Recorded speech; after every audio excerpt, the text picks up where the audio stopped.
Manager, ayun, nag-open siya na bakit di ako magtayo ng grupo.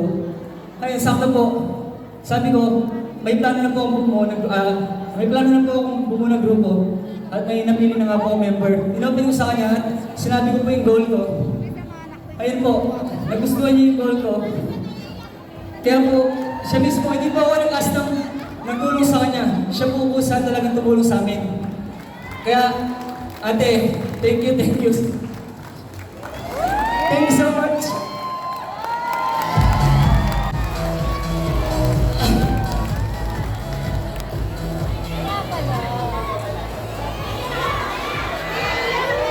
Ayan po.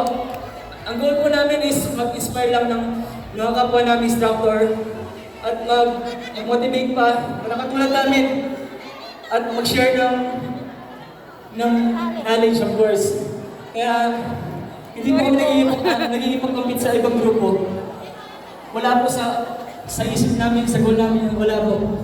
Gusto lang po namin magpasaya ng tao at mag-inspire ng tao. Yun lamang po. Maraming salamat po.